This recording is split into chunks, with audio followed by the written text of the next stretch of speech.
I didn't think I deserved good things in life. I didn't think I deserved a good guy in my life. So I purposely, like, I wanted to be treated bad. It's the weirdest thing. I got off on it. I wanted So weird. to be treated. I was like, I want an asshole. I want that.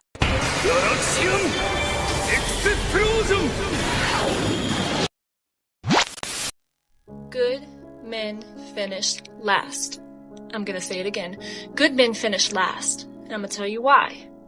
Here comes this man after you've been hurt, abused, cheated on, lied to, been with a narcissistic, whatever your case is. He comes in, he shows you you're loved, you're appreciated, you're respected, he treats you like a queen for the first time in your life. But you have trouble understanding what you did to deserve it. You love him so much, and then all of a sudden he does one thing that disappoints you, one thing that hurts you, upsets you, whatever the case is. It may not be the end of the world. He didn't cheat on you. He didn't hurt you. But it's one thing that you're just like, whoa, red flag, defense mechanism. Up goes the wall. Here comes an attitude. You want to argue. You want to scream. You want to yell. Or you just completely shut down because that's what you do when you feel hurt. But if you think that no one on this planet is going to hurt you and you have that expectation that this man is so great that he is never going to disappoint you or let you down, that is where you disrespect yourself. Not one person is perfect. We are never going to do something to where we're never going to hurt people. We are going to disappoint just like you're going to disappoint him one day. But it's not the end of the world. You talk through it, you fight through it, and you accomplish a healthy relationship. Stop letting good men pay for your ex, your last situationship, whatever that man in the past did to you. Don't let your current man pay for it. Good men finish last because they teach you that they're good men. They show you your worth and theirs. Stop letting good men pay for your past. Defines being a nice guy versus being a good man? Oh, I can't stand nice guys. What? Can't. What's the difference? They're people pleasers to me. When I hear nice guy, and remember, you have to remember how I associate to the word nice. Nice means you want to make other people happy. Nice means you are walked over easily. I feel like nice guys finish last because they're always putting everyone else before them. Her. Whereas a good man, he stands 10 toes down. He stands 10 toes down. Yeah. I respect a good man. I don't necessarily respect a nice guy. They gonna come for me on that one. It's gonna be a lot of hurt people in the comments. Oh, okay. This is a more okay. Right. We got two more. Okay. So the next one is, this is juicy. Why are some men insecure around strong women that are about business? You have experience in this area. How long we got? We have time.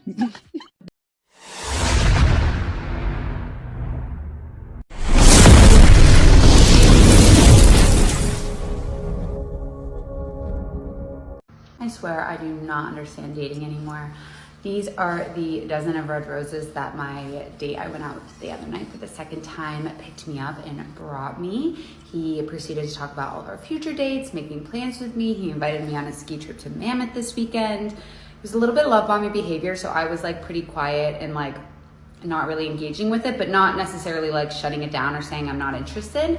We went out to dinner, we went out to ice cream, great chat, great time. He drives me home, and in the car, he asks me if he can kiss me goodnight, and I say, oh no, like I'm just gonna like give you a hug, which I think is appropriate behavior for a second date when you don't know someone that well.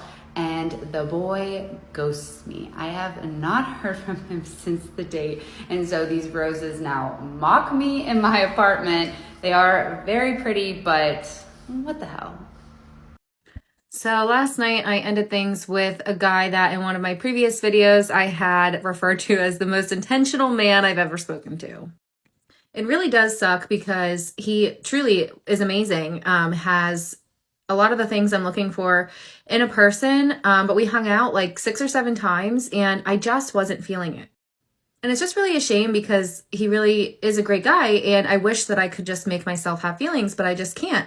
And he's so great. I didn't want to just keep stringing him along because he had voiced that, you know, he's looking for a relationship and he made it very clear how he felt about me. And I just felt really badly about making it go on any longer when I just knew it wasn't there for me. So I'll show you guys what I said. This is the first time I've ever sent a text like this to somebody that I actually had been speaking to for a while. Usually I do it via phone call, at least.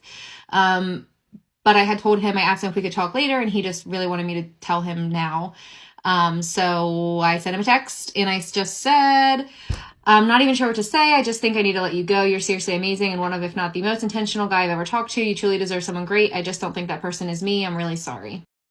I have sent texts like this before, but usually it's with people that, like, you know, we went on 1 or 2 dates and it wasn't anything like, not that this was serious, but you know what I mean. It just wasn't anything that really deserved like a phone call. This, like, I would have talked to him on the phone about it if he wanted to, but he just responded and said, I respect your decision. And that was that. And it really just got me to thinking, because usually we talk about how when stuff like this happens and we're on the opposite end of this, like the receiving end of it, it's like, man, what happened? We want to know why. We want to know like all the details. I'm guilty of that 100%. But in this case, if he had asked me for more details, I really don't know that I would have been able to give him many. Besides, it just wasn't there for me. And I know that's hard, but it just kind of gave me a new perspective being on this side of it, how men have talked to me in the past and just said, you know, they're just not feeling it. And it's a shame, but there's really nothing you can do. It's just the name of the game. All it takes is one. So we're back out here again. Do you want to date a bad boy or a nice guy? A nice guy. I'm done. No, bring me all the nice guys. Find me, please. I'm out on bad boys. Not about that life. Well, why'd you stop going for the bad boys now at 29? I'm 29, babe. Like, we're done. All about the good life, the soft life. I want to live well. Out on anything that causes me stress. But why were you chasing that at 22 and 23? Well, you're 22, 23. You don't know what the heck you're doing. You're just like, you think it's exciting, and it's like you realize after it's not actually exciting at all. You're like, all right, I'm out. I'm out on this. Did you feel like back then a bad boy would be more able to protect you too, as opposed to a nice guy? No, that's exactly what I'm saying. It's like, I think back then you think it's exciting, and you think that you don't know what you want at that age, first of all. You don't know yourself well enough. Now you do. Now I'm like, all those guys, bye. No, I'm out. You let people stick a finger in your face and tell you you're no good. And when things got hard, you started looking for something to blame, like a big shadow. Let me tell you something you already know.